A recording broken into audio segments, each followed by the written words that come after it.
Something lurks in the darkness, watching, waiting. It moves in the murky waters of Loch Ness, prowls the streets of small town America, and stalks the windswept moors of Britain. But not all monsters have fangs and claws.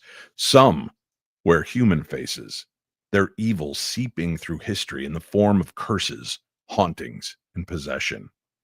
From the restless dead to demonic tormentors, what happens when malevolent forces refuse to let go? Are these entities fragments of the past or something far more sinister? Tonight, we step into the shadows with renowned investigator and author Richard Estep as he unveils his latest work, Dark Spirits, Monsters, Demons, and Devils. The stories are terrifying, the spirits are waiting, and the darkness is very real. We cover that next, right here on the very best in paranormal talk radio. I'm Dave Schrader, and this is the Paranormal 60. I'm not gonna stand here and listen to this baloney. He won't float. He doesn't stand for baloney.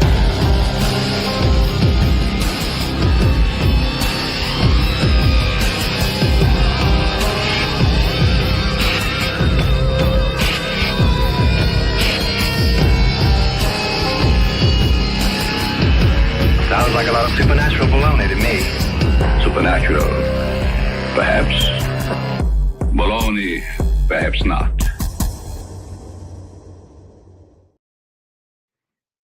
Good evening, my darklings, and thank you so much. It is a strange and unusual night, one that I guess we should address straight off the top for those of you that follow my social media as we talk about dark spirits this evening. I posted earlier this evening a news story that broke on TMZ regarding our good friend Aaron Goodwin from TV's Ghost Adventures. And the gentleman that brought that news story to me is our guest tonight. We'll be discussing so many different topics, but for those of you that have not yet read the article or familiar with what's going on, it seems that Aaron Goodwin was part of a murder for hire plot. Unbeknownst to him, his wife had been engaging in a very strange communication with a prisoner to take the life of Aaron Goodwin. This was supposed to happen back in October. She has recently been arrested. Thankfully, the hit did not take place for a mere $11,000 put on the head of a human. You wonder about the darkness. We talk about things like ghosts and vampires, the demonic realm, and other strange things on this program. But sometimes it's the darkness within us that's much more terrifying than anything you'll ever face in an old haunted house or asylum. And that story really hit me hard because obviously Aaron's a good friend and has been for nearly 20 years now. To read a story like that about somebody you actually know, it's absolutely earth-shattering. And there are more stories like this. There are stories of these beasts that wear human costumes that walk amongst us. And I want to introduce our guest. He is not one of those beasts that wears a human costume. He is a delightful gentleman, and he has a brand new book out. Tonight's guest is Richard Estep, a prolific author of over 20 books on true crime and the paranormal, including serial killers, the minds, methods, and mayhem of history's most notorious murderers and the horrors of Fox Hollow Farm. As a matter of fact, if you've been watching that mini series that's running right now, that is an investigative documentary series about Fox Hollow Farm, it is all based on Richard's book, The Horrors of Fox Hollow Farm. A regular columnist for Haunted Magazine and a familiar face on Haunted Case Files, Haunted Hospitals, Paranormal 911, Richard brings a wealth of knowledge and firsthand experience to the supernatural. That is why he's always one of my favorite guests. Originally from Britain, he now resides in Colorado, where he works as a paramedic. His new book is Dark Spirits, Monsters, Demons, and Devils, which releases tomorrow, March 11th, 2025. He is here for us this evening. Welcome back to the program. Richard, thanks so much for being here. Good evening, Dave. It's always a pleasure to be back. Thanks for inviting me. So, obviously you cover quite a wide swath of stories in the new book, but touching on the darkness within man with, the Herb Baumeisters from Fox Hollow Farms, when you see a story like the one that broke today about Aaron Goodwin, and just let me let people know that the story is not just clickbait. It is a legitimate story. We have done our due diligence and spoken to the people that know, and it is very real. It is on TMZ. You can find all the information there. You can go to my Facebook page and you'll find the page there where we put up prayer and requests for Aaron as well. But gosh, how does that speak to you? I mean, it's one thing to do these research on people that we don't really know, right, Richard? But when it's impacting somebody that's in our world, in our realm, unbelievable. I think as human beings, we're very good at thinking it cannot happen to me, it cannot happen to us. Medical providers like myself, we're the worst of all at that, you know. I think you see this stuff all day long. And of course, in today's environment, every true crime documentary you watch, you know, every miniseries, every book you read, it is everywhere. And you just shake your head and think, wow, those poor people, but they're abstract. You know, they're victims. And it's interesting, when I was going through Paramedic Academy as a student, I remember a doctor really tearing into one of his student physicians because he referred to somebody as the chest painer. And he said, whoa, hold on. That's not a chest painer. That's somebody's dad or brother or son who has chest pain. And his name is Mr. Smith, and he's probably scared right now. So let's talk about that. And I don't blame people for doing this, because it's just a natural protective instinct, right? It could never happen to us. It couldn't happen to somebody we care about until it does. Right. And it seems to be involving in more and more people's lives. You know, I obviously, I don't like to call myself a fan of true crime because that sounds weird. I'm fascinated by true crime, fascinated by the elements of it and the people that are involved in these stories, and sadly had true crime touch my life. Gosh, almost 30 years ago now, where a friend of mine was brutally murdered, along with two of her children, and her unborn child had been stolen from her. They opened her up and took the baby. Those three animals that were involved in the crime are still in prison, although their death sentences were commuted to life without parole, and they sit in Illinois prison systems. It's so strange to think of, wow, this isn't something that's just TV fodder. It's not just something that happens somewhere far away and with some family you've never met and never would cross paths with. It happens so much to people around us. And I've had people ask me, Dave, to be that kind of evil, to be that kind of cruel, that you could plan for 9 months knowing this woman is pregnant, to, you know, your girlfriend pretends and feigns pregnancy for 9 months so that they plan to steal this baby when they get a chance, to know all the plotting and the methodical background that went into it with not just one sick individual, but 3 people that were involved in a story like that. Dave, there's got to be an element of the devil or demonic possession or something. And I wish it were that easy, Richard. I wish I could, you know, maybe it'd make things feel better to know that it's, oh God, it's the devil. But what's more heartbreaking to me is, no, it's just how broken parts of humanity are and how little regard they hold. And you think, well, this is new, but it's not. Look at the way we've treated you know, the indigenous peoples, the way we've treated anybody that we come up against that we want power over.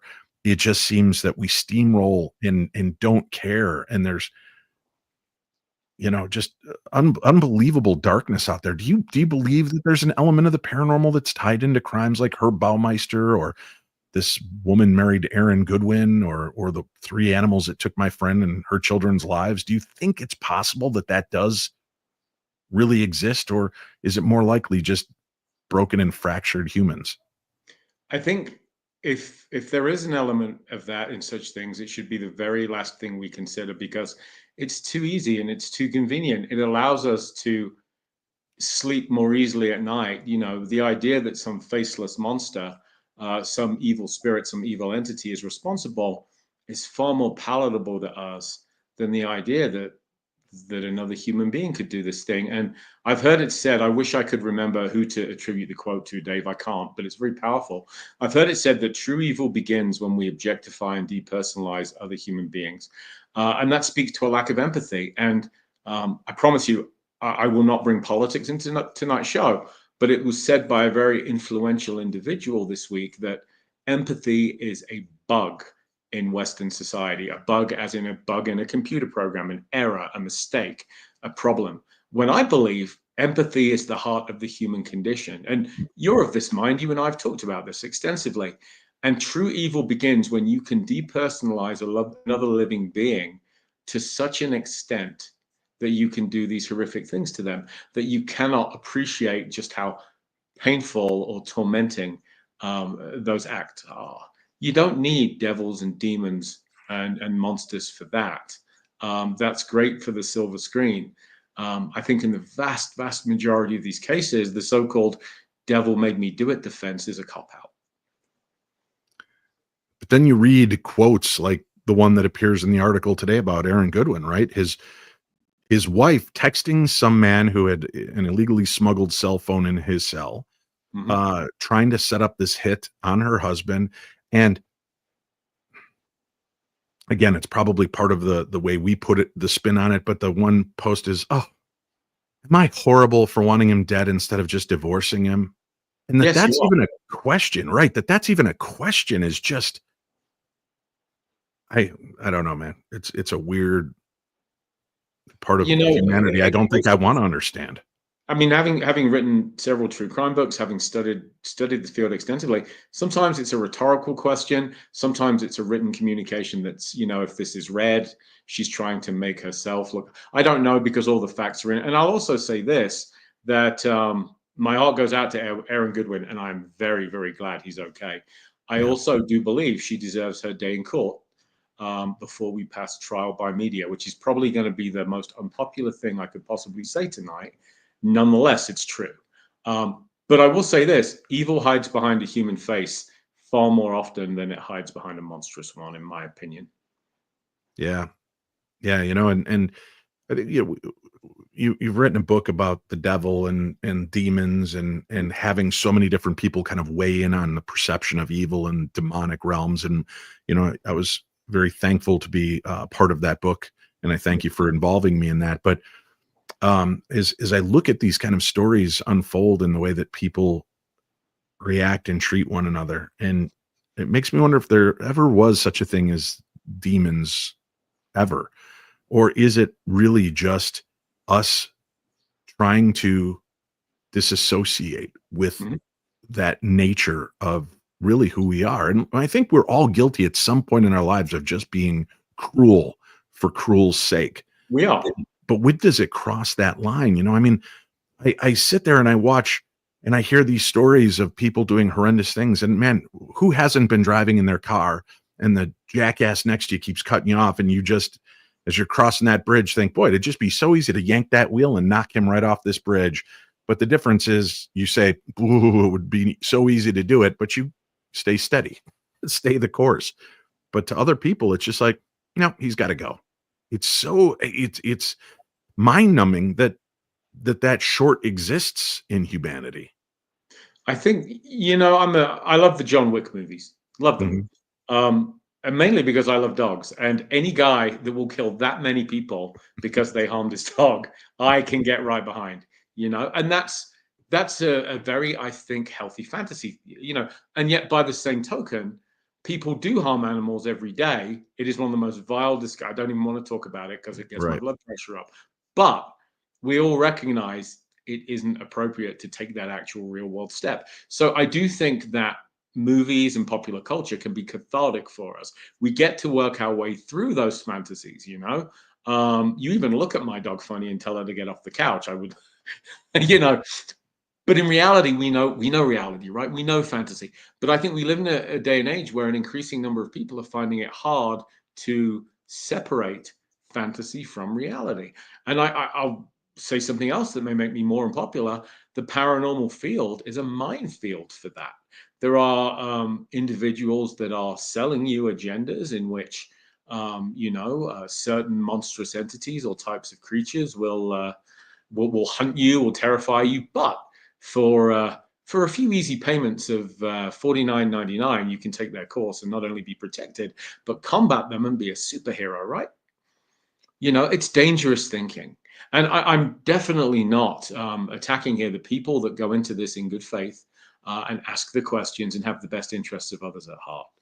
Um, I've also, in the paranormal field, seen some incredible compassion and displays of kindness and charity. And we see the very best of some people in this field as well, you know. And I Agreed. think the outpouring of support for Aaron just in the couple of hours since this story broke on social media, the outpouring of support for him, whether you agree with his style, whether you agree with, you know, whether you like his show, whether you like his boss or not, is irrelevant.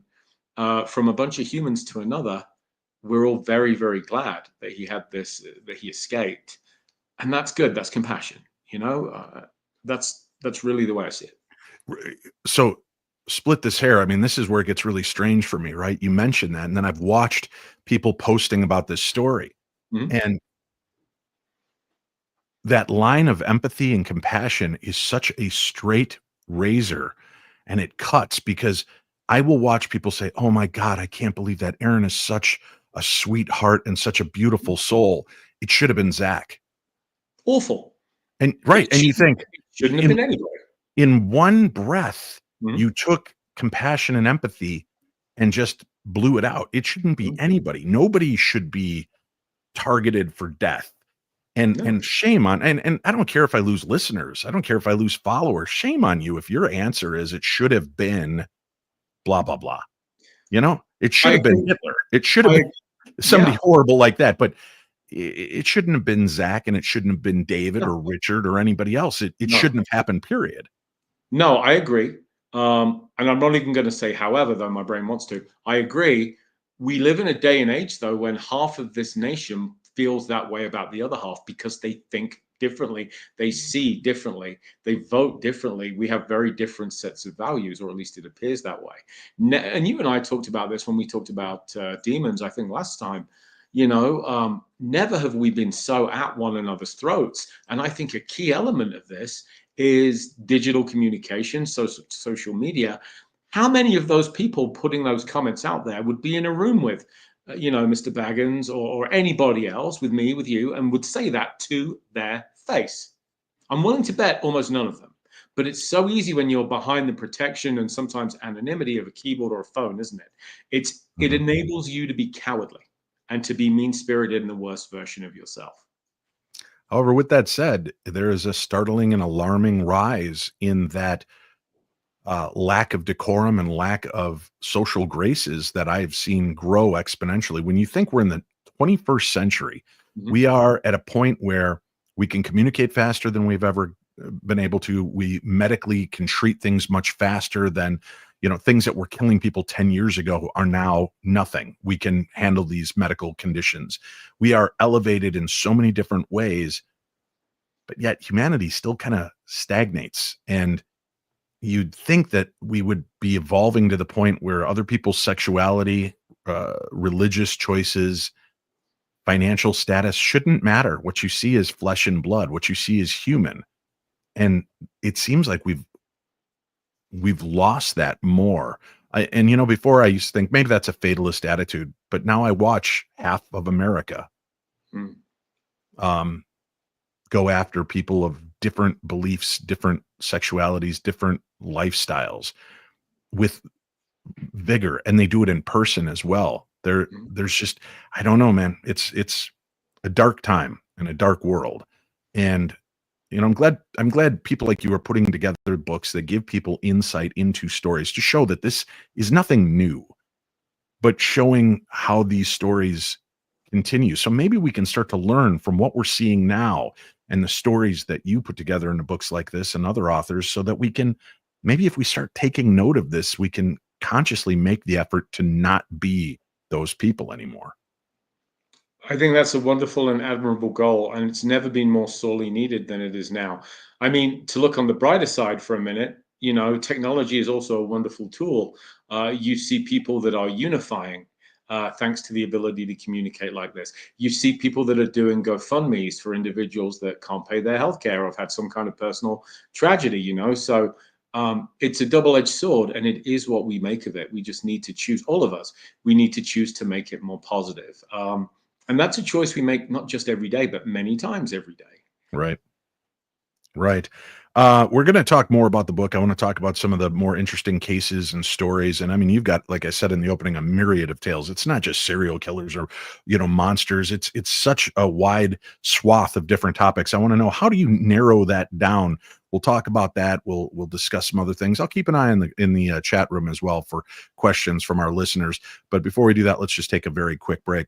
We'll be back with more of the Paranormal 60 right after this. Oh, are you reading me? Come in. Hello? Greetings from the Shadow, and welcome to Shadowzine. My name is Jeff Belanger. I'm an author, podcaster, and explorer of the unexplained. For 30 years, I've been investigating the paranormal, UFOs, monsters, and things that bump in the night. Lately, you may have noticed how major TV networks and even social media networks have been pushing our favorite subject back into the shadows. I say good. That's why I launched Shadowzine, a monthly underground publication that covers your favorite topics in depth by some of the leading writers and researchers out there. If you're looking for 30-second TikTok clips, go somewhere else. If you're ready for a deeper dive, put down your phone and pick up Shadowzine. You can't find it in stores. This is old school print. Head to shadowzine.com and be part of the underground revolution. That's shadowzine.com, and I'll see you in the shadow. And Shadowzine issue 2 is out. And Richard, do you know anybody that's involved in that one? I might just, yeah. I was honored that Jeff asked me to write that issue, and I wrote it. You can't make this up. Talk about inspiration. I wrote it in the hall of a haunted castle in Cornwall, England. A castle said to be haunted by a demon dog, by a young teenage lady that would throw you off the battlements if she didn't like you. And fortunately, she didn't throw me off the battlements. But ancient England, I got to write Shadowzine almost entirely overnight, one dark night in a castle. How cool is that? I hope people like it. Very cool. Yeah, check out shadowzine.com. There's a link for it on today's program guide, as a matter of fact. And I've had people reach out to me asking, where do those commercials come from? If you're an author, if you're a creator, you're looking for ways to promote your stuff, you can always reach out to me, Dave at paranormal60.com. That's Dave at paranormal60.com. And Winnie Schrader, my wife, is the one that's responsible for making the ads that you see appear on this program. She produces and creates and edits them. So amazing work, great job, and great ways to promote. So if you are interested, contact me. I'll put you in touch with Winnie, and you guys can work out a deal to make sure that your stuff, your projects, your upcoming events, your books, your Shadowzines can be covered and seen by a bigger, broader audience. All right, the book that we are here to discuss, this is exciting, comes out tomorrow. It's called Dark Spirits, Monsters, Demons, and Devils. Richard, talk to me about how you select the stories that you want to present in this book. And obviously, because you've done such a wide, swipe of different types of stories, what were you looking for or focused on in trying to bring this book to life? Well, the brief on this, the deal that I made with the publisher, the contract was thankfully suitably vague. They said, we want something on the darker side of the paranormal. And I said, done. And I've often, being a little hypocritical, Dave, I've often bemoaned the fact that we do focus so much on the darker side of the paranormal. And yet that's what people find interesting. So I really got to take a swing at it, but I got to define dark. So part of that was paranormal cases, which the darkness came from human beings themselves. And I'll give you an example. I'd long wanted to write about the Salem witch trials. Oh, thank you, Wendy. That's sweet. I hope you enjoy it. Yeah, Wendy says, Richard, I thought I bought all of your books. Now I need this one. Yeah, you do, Wendy. And it is available. I've got a link for it on today's program guide as well. Go ahead, Richard. Yeah. So if you look at Salem, and I know many of your viewers and listeners will be very familiar with it, the real darkness there, I think, had nothing to do with possession, evil spirits, things of that nature. It had everything to do, when you look at it more closely, with mean-spirited human beings settling scores with their neighbors. They saw the opportunity to get rid of people they didn't like, and they took it. And wealthier individuals that wanted to improve their own position at the expense of others. When you delve into who exactly it was that suffered during the Salem witch trials, none of them were very rich individuals, and the vast majority of them were poor women, as in women who were financially, economically not doing all that great. And so times have not really changed all that much, have they? And No. looking at Salem through that lens, it teaches us that the more we think things change, the more they stay the same. A very real darkness over those events and proceedings, not necessarily anything to do with evil spirits and spectral evidence and things of that nature. No, just the fact that I want what Richard has, therefore I'm going to point the finger at Richard that he and his wife are most likely witches because I've lost my hair and my goatee's grown grayer every year I've known Richard. And the only way I can understand that is that he and his wife must be practicing black magic. And therefore you get underneath the scrutiny. And if you are in fact then tortured and proven to be witches or not, I get your property. I get the things because I'm making the claims against you. It's unbelievable. People still don't grasp that end of it and that concept as much, that a lot of it was just about we're the rich and we want what you have. And therefore we're going to place these horrible allegations against you that will now strip you of your humanity and strip you of your items. And they will now become mine just through that initiation. Salem is very much a cautionary tale about what happens when greed gets out of hand, when you are more than willing to sell your neighbor up the river for, I mean, what is the dollar tag? You know, what's the price tag? How much is your soul worth, right? In order to knowingly either delude yourself into believing this or just kind of willfully sell someone out so that you can have what they have. And that fascinates and horrifies me at the same time. And Salem, they knew better. In fact, these are people that had essentially left Britain to avoid persecution. Britain had had its own witch hysteria, its own witch trials, as had Europe. And that would happen for many years. It should never have happened here. They knew better. They absolutely knew better, and yet they let it happen anyway, proving the point that those who fail to read and understand history are doomed to repeat it. And again, it's something, as was just pointed out in that comment, that we are seeing with depressing regularity today. Witch hunt is a phrase that's back in the news, isn't it? It is. And but in a sense being bastardized by both sides. It's like the cursory use of the word Nazi to anybody that you disagree with. It's a shame that we don't take more time to sit down and speak with one another to find out why they reacted or acted this way. In your book about demons, right? I mean, you and I have chatted about the fact that somebody lashes out at me on social media because I'm an easy target. I'm somebody who puts myself out there. I'm talking about fringe elements of the world that not everybody buys into, or they may buy into ghosts, but not Bigfoot, or maybe aliens, but not demons. And I'm easy to lash out at. And it would be very easy to go down that trailhead of lashing back out at people. But in a lot of instances, sometimes I'll retweet it and ask people to throw some prayers to this person because obviously they're going through something right now, because this is not the way you treat one another. So let's all keep this person in our thoughts. And it's been amazing. I would venture to say, Richard, probably 70% of the people that have done that and then have seen me put out a prayer request for them, not snarky, not sarcastic, or you need Jesus, boy. It's not one of those kind of dismissive comments, but just taking the time to realize, I hear what you're saying. I don't understand why you have this anger and vitriol, but I'm praying for you, man. I hope things turn around in your life. How many, I've gotten probably about 70% of people that have written to me offline to tell me, I'm sorry. I don't know why I lashed out at you like that, but thank you for acknowledging I'm going through something. It's been a rough time and you were an easy target. And I just said something. I don't even mean it. I love your radio show, or I love your TV show, or something. So you never know. I mean, sometimes it's just in taking the moment to talk that will give you the opportunity to realize how human we both are. I've changed my view on prayer a lot over the years.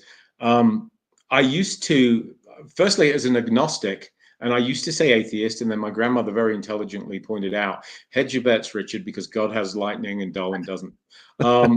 So I believe in something bigger, but I don't know what it is. I don't know what to call it. I don't know what book it's in. But anyway, I used to kind of, and this story doesn't make me look very good, and that's why I'm sharing it. I used to look down my nose at people that pray, and I'm praying for you and all that kind of stuff. What do they think that's going to achieve? And it's interesting because my rationale was, look at situations in which people have prayed for others and there was still a bad outcome. Were they just not praying hard enough? Were not enough people praying? Were they not praying hard enough? What was going on? Is God fickle? I don't know. I don't know the answers to that. But then I got to thinking about it, and it's like, whether you believe in prayer or not, and there's some school of thought on the agnostic side that says maybe there's a degree of spiritual placebo to prayers. Placebo works. We don't know how, we don't know why, but it often does. It's a powerful force because belief is powerful.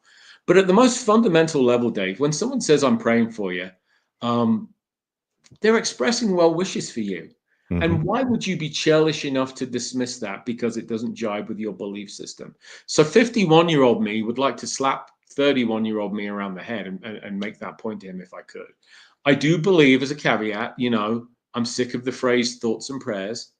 They have their place, but we need action. It is very easy to simply say thoughts and prayers and not do anything.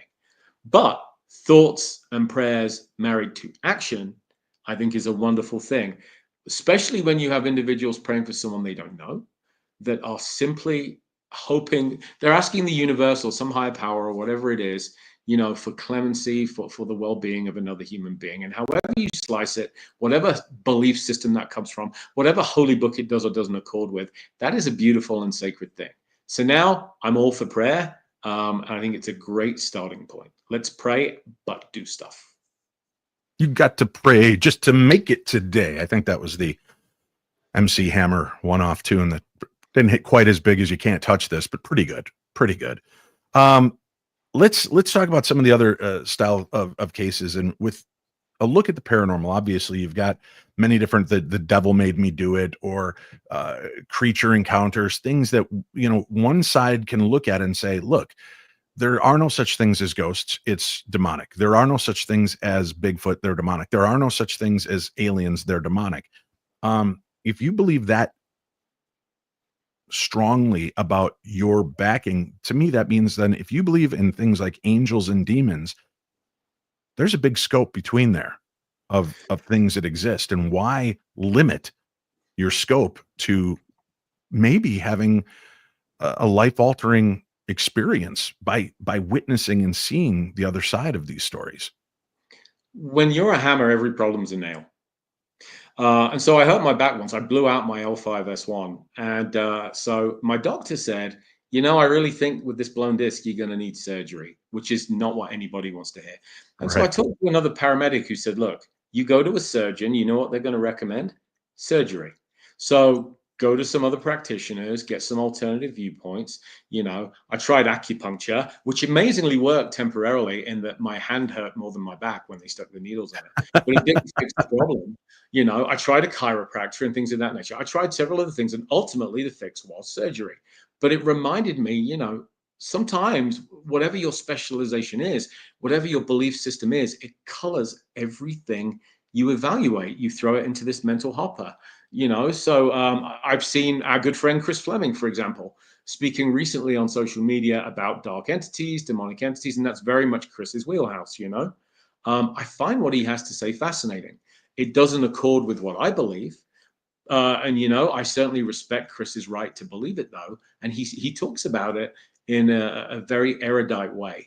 So it took me a while to come to this conclusion, but there's an old saying, you have to respect other people's beliefs. No, you don't. You have to respect the right to their beliefs. You have to respect their right to hold their beliefs. And you can dismiss some of them out of hand, the beliefs themselves, but it still comes back to having respect for the individual. And in the paranormal field, how many people have come up to you at an event and have said, you'll never believe this, and your first response is, try me. Right. Right. Some are more credible than others. I think some are easier to explain than others, and some defy explanation. But I do love hearing those accounts from people. And it's always important to remember, whatever happened, they believe it. They are convinced that it happened to them.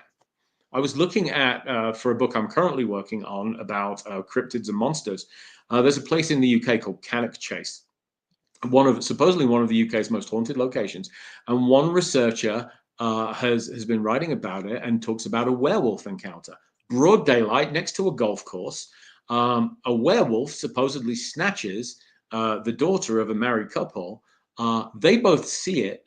The guy's two golfing buddies, who come running when they hear the screams, go with this guy after the abducted daughter, who they find deep in the woods covered in scratches and injuries. He sees a werewolf standing over the kid that then flees. They don't see it. What's the truth? What's the belief? You know, the mind does incredible things, and the paranormal's full of those kind of stories. You know, on the outside they may seem dark and terrifying, but I think that once we get past the fear, there is some real discovery to be had there once we delve into them. Right. It brings to mind that story, what, about 5, 6 years ago. And I say that it's probably 18 years ago now, but there was that young boy that went missing in one of the national parks and was gone, I think, for a period of 24 to maybe 48 hours. And when they found him, healthy, happy, and he talked about the big bear that took care of him while he was out there.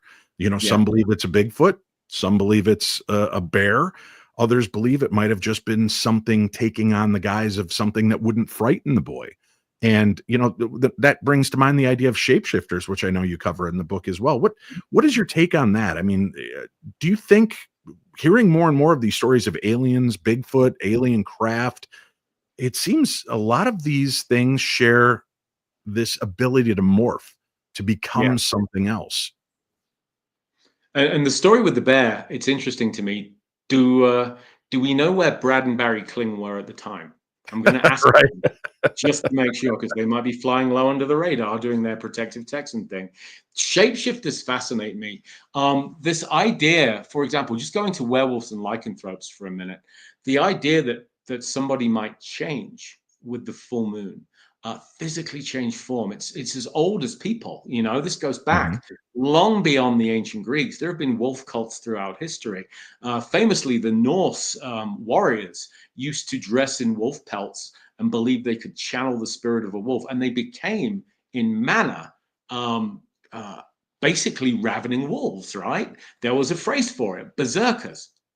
It's where we get the word berserk. Now, is it literal changing of the form, or is it some kind of spiritual transformation with a few extra trappings? That's what fascinates me.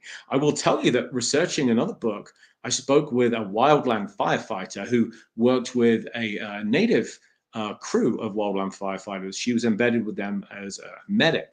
They had one that they called Wolf Boy, and she was absolutely convinced, as they were, that Wolf Boy had the ability to change into the form of a wolf. Looked out of her tent one night and saw a giant wolf padding through the camp while the rest of the firefighters were asleep, disappearing into the tree line. And it chilled her, just telling me the story, you know, chilled her. And she said, I'm not going to tell you too much more about him, Richard, because if he were to read your book, he's not a tame individual. You might just find him standing in your backyard one night. Right. But then that plants a seed, much like a curse, right?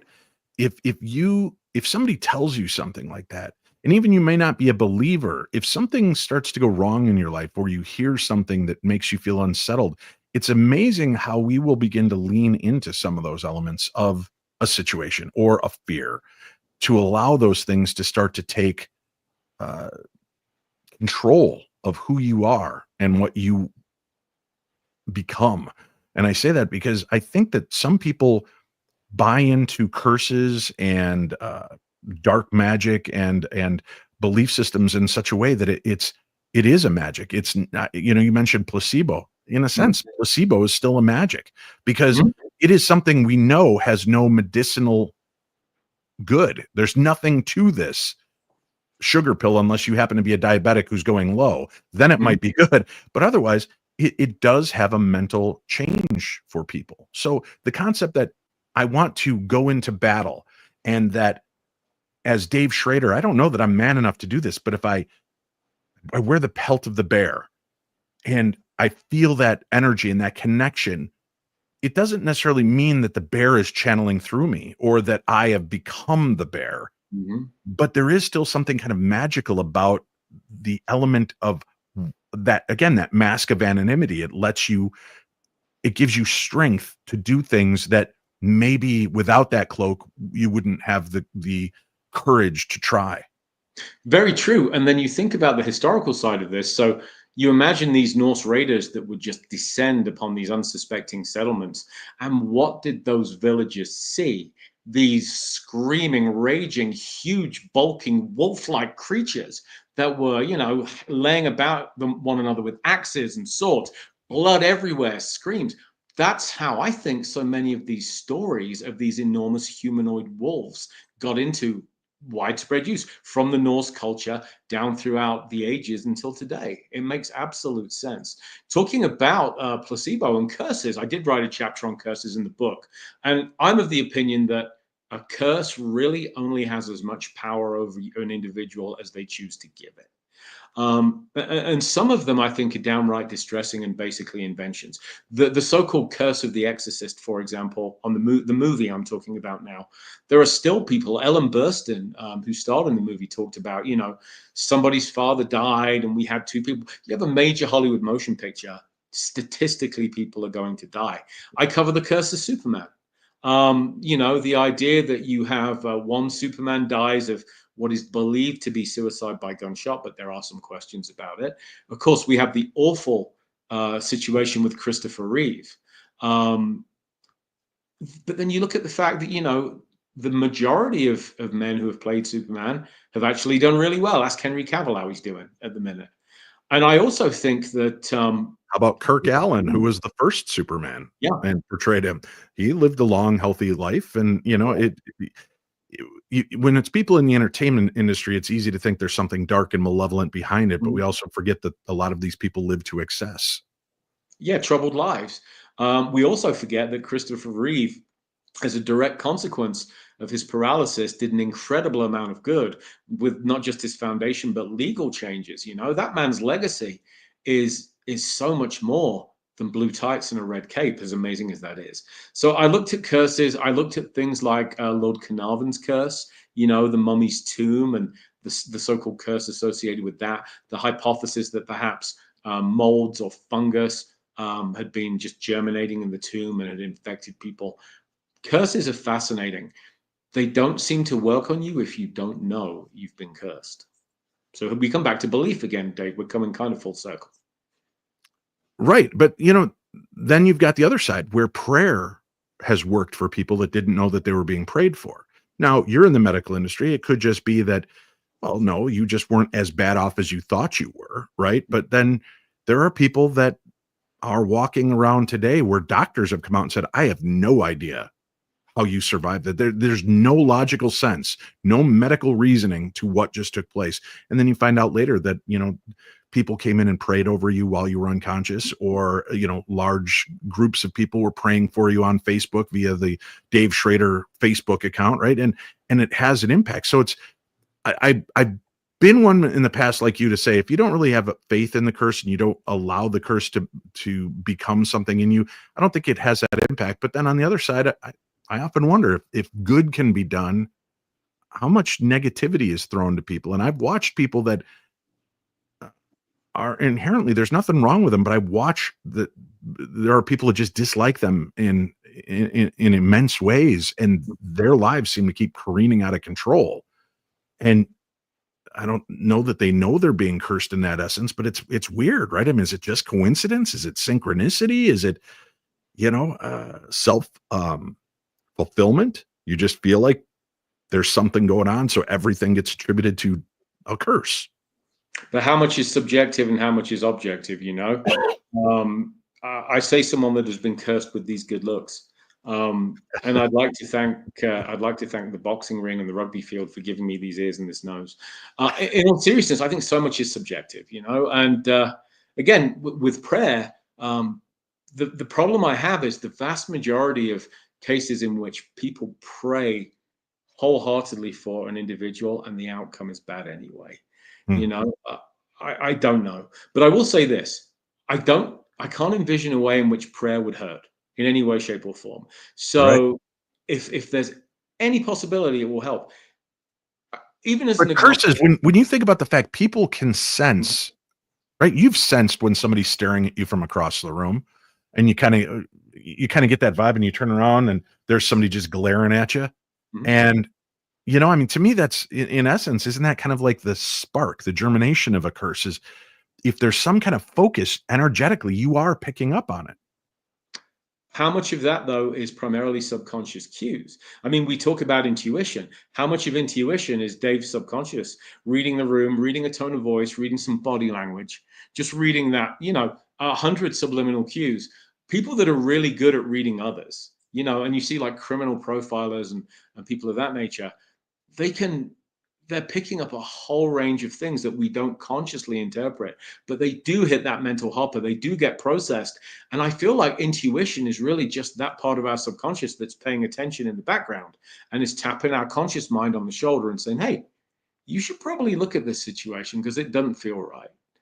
That doesn't require a paranormal explanation. Now, I'm not saying there isn't a paranormal element to it. I'm saying we don't need to start there. Let's take our final break for the show. And when we come back, let's talk about things like vampires, the black-eyed kids, the bloody bones man, other creatures, the Wendigo, the skinwalker, some who just saying their name is known to bring bad fortune and darkness into people's lives. We'll chat more about that with our guest, Richard, and his book is called Dark Spirits, Monsters, Demons, and Devils. Again, we have a link for that book in today's program guide, so please make sure you get the book and don't just buy it, rate and review it as well. We'll be back with more right after this. A vampire in Rhode Island? A UFO crash in Connecticut? A flying moose in Maine? A haunted bridge that calls your name? New England is weird. Really weird. Wicked Strange by Jeff Belanger and Frank Grace is your ticket to the bizarre. Ghosts, monsters, urban legends, and roadside oddities you won't believe until you see them. So pre-order now on Amazon. It drops September 2nd. Assuming the Black Dog of West Peak doesn't get you first. Let's get strange. Wicked Strange. Pre-order your copy now on Amazon. Richard, I feel like we've been friends long enough, and I have held back some secrets of my life that I haven't really shared with you openly. But tonight, since we are talking about this, I feel like it's only fair that I do let you in on a bit of a secret, if you're ready for it. I mean, it's one of those kind of things that once you know, you can't unknow. I wait with bated breath, Dave. Yeah. Oh, wait. Hey, what the heck? That's a great looking book. Whenever you're ready, man. Are you ready? Oh my goodness. Oh yeah. Look at that. I don't know if you realize that I too am a lycanthrope. Wow. I like to call myself more of a loventhrope. This is a disguise, really. Yes. Yeah. This is, which is the real me, the werewolf version or handsome and bald? I'm not sure. But I do love this. I was an artist early on in my career with Paranormal Radio who did these lenticular images. He goes, I do these monster deals. What monster would you like to be? And he was thinking I'd make a kick-ass Nosferatu. And I'm like, I want to be a werewolf. Dude, I wanted to be a werewolf as a kid. I wanted to be a vampire too, but I always wanted to be a werewolf. I always thought there was some kind of magic to that. And he goes, yeah, the magic is how am I going to take a bald guy and turn him into a realistic werewolf? Well, he did a pretty damn good job, I think. He really, really did. I'm not saying something similar is going on with me, but I'm at that age where now the hair is coming through my skull and following some pathway where it emerges from my nose and ears. That's got to be paranormal, right? Oh, yeah, definitely. Oh, it's been that way for months for me. But don't worry, Richard. I have 3 copies of that picture. And you might just be getting something special for Christmas this year. You could hang up right in your bedroom, staring at you every night. The lenticular image of Dave the werewolf. That's the most horrifying thing I've read outside of this book. You're welcome. You're welcome. Let's talk about vampires. Let's talk about the black-eyed kids and other phenomenon like that. Black-eyed kids, to me, are the new vampire storylines, right? These children that need access to your home. You think of scary things. Children, animals, and clowns are always amongst the top 3, right? That these things that should be innocent and untainted, when there's something off about them, they become even more frightening. Do you think that the Black-Eyed Kids is a modern twist on demons, vampires, or is it its own being? I think that there is a splash of both in there. I mean, one thing that struck me about the Black-Eyed Kids is, as you know, and as I'm sure your listeners are aware, so many of the stories involve the BEKs approaching someone who's either in a car or knocking on the door of a home, and they ask to be let in. I've not heard of any cases in which they just go for somebody. They don't pounce on somebody. There's always a kind of a question of permission. Have you noticed this? So, Yeah. hey, please, mister, can you give me a ride to the store? Or we can't get home. We're missing our mom. Can you let me in? It's cold out here. There's always a degree of permission. And when permission is not granted, they seem really put out by that. So that speaks to the old vampire myths and legends, doesn't it? It speaks about that idea that you can deny them the permission to enter your space if you are so inclined to do so. Even in the demonic realm, right? The idea is that you have to give permission for the oppression and the obsession and possession to eventually take place, but you have to give that in for these beings. Now, the only difference I know of is the fact that with the black-eyed kids, there are some people that have had them get into their homes and have had face-to-face encounters in uncomfortable places where they didn't think the children would get access to, and they leave the house and call the cops, who have to come out and clear the home.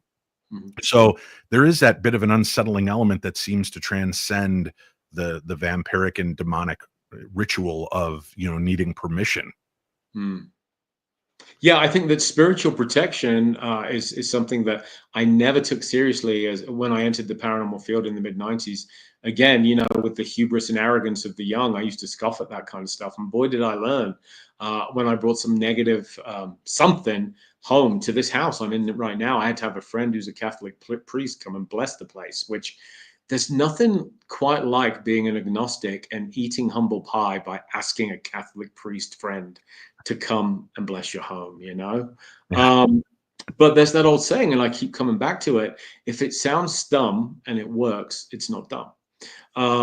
So, I now recommend everybody that's involved in the paranormal take some kind of spiritual protection, whatever works for them. I mean, I'm sure you do the same, don't you? I do. Yeah, I definitely do. There are, instances, again, people talk about the black-eyed kids as being maybe also kind of the bridge between humanity and aliens.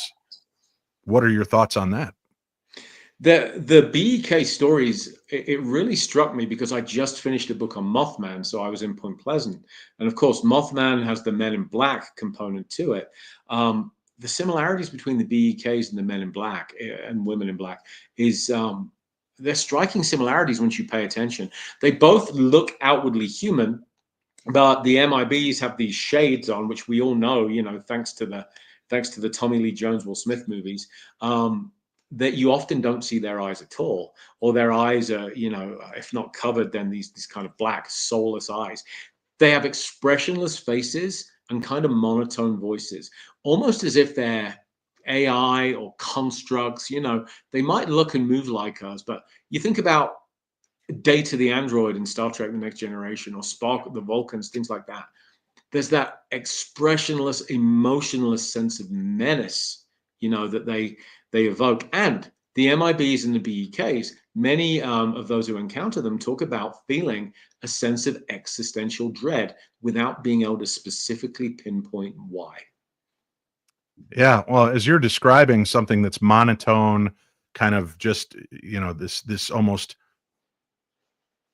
robotic version. My two teenage daughters came to mind, though. I got to be honest with you, because they're very emo, very two-tone, and they terrify the hell out of me a lot. Richard, do you think that there's something evil influencing them, or is that just puberty?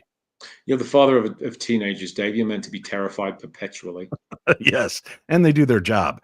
I love the fact that too, people, as I'm watching the chat room, I'm throwing up some of the comments that people are talking about the black-eyed kids. That's one that really seems to frighten people. You will laugh about the vampires, right? Because obviously there's no such thing as vampires or werewolves, but yet black-eyed kids really unnerve people.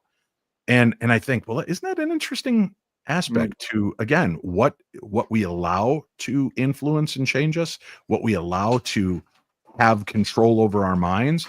Just like there are some people who are terrified by the concept of ghosts or terrified by the concept of a Ouija board, when in effect there's other people that have very amazing experiences with all of these different elements of the strange and supernatural. But I think the difference is we've gotten comfortable with vampires over the years. I mean, one of my favorite shows is What We Do in the Shadows. Right. It's so funny. It's brilliant. You love the vampires. Imagine that show with black-eyed kids. Of course, you just can't do it. No. And so I think they're unnerving because they aren't everywhere in popular culture. They aren't ubiquitous. Whereas vampires are. We had Leslie Nielsen playing one, you know. Yeah, right. You're laughing just thinking about it. Dracula dead and loving it. Right, exactly. So vampires have been lampooned, and I think it's easy to forget that they do have a very serious backdrop. You know, back when medical science did not understand tuberculosis, did not understand post-mortem changes to the body, the idea that a body might, if you were to dig it up, have what looked like fresh blood in its mouth, because you know dead bodies can regurgitate blood. Fingernails do not grow after death. Hair does not grow after death. That's a myth. But the skin around them shrinks and makes it appear as though they're elongated. The same is true of the gums. These are all things right now which any mortuary science 101 class will teach you. But just 250 years ago, especially in either New England or Old England, especially in the rural parts, that was horrifying. And that was a sign that, you know, the unquiet dead were getting out of the ground and stalking the living at night in search of blood. What got into your head when you were putting this book together, though?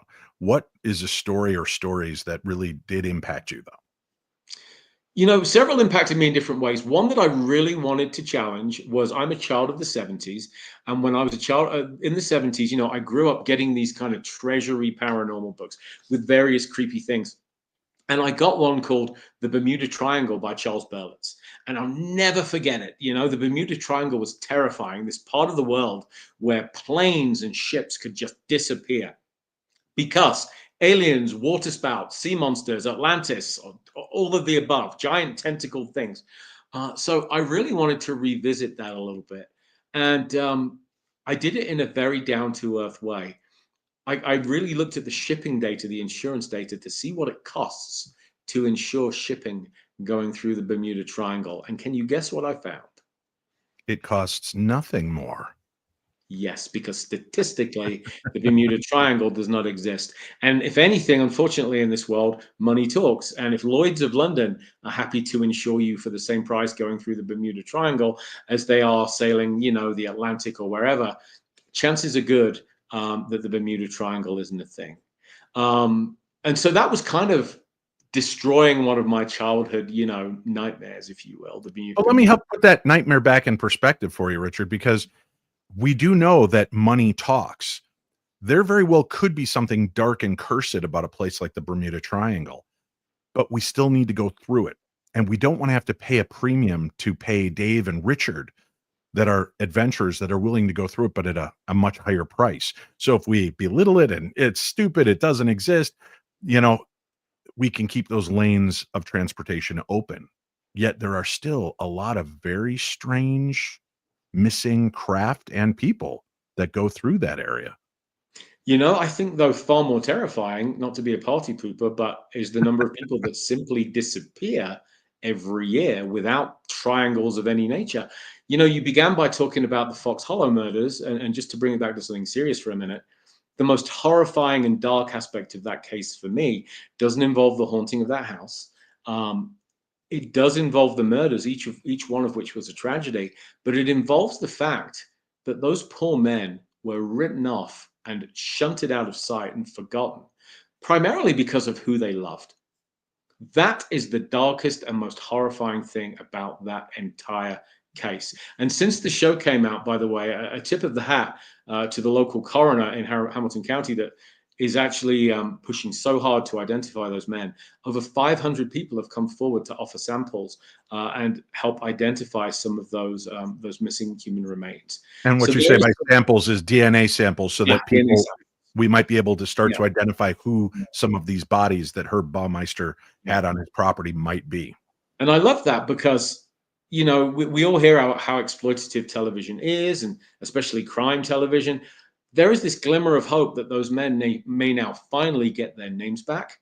They have a memorial. They may well be ultimately laid to rest under their own names because of this man's work, which that show highlights. That man is a hero.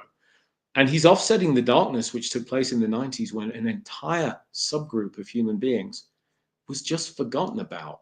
This is the evil that happens when we forget to treat people as people, when we other them. I don't want to soapbox too much more, but that's the darkest thing, I think, in Dark Spirits. what humans do to others.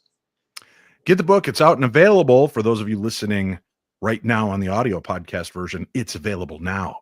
And for those of you that are watching live, you could pre-order it right now. So go get the book. And again, read it, rate, and review it so more and more people find the book. Richard, continue doing what you do so well and enlightening and educating people and helping to remove the stigma of fear from so many of these things, giving us the ability to see beyond the cloak of terror and fright and panic that has been painted before us, and giving us more of a perspective, but still showing where there is evil and where we should be aware. I think that's powerful, and I appreciate the work that you do.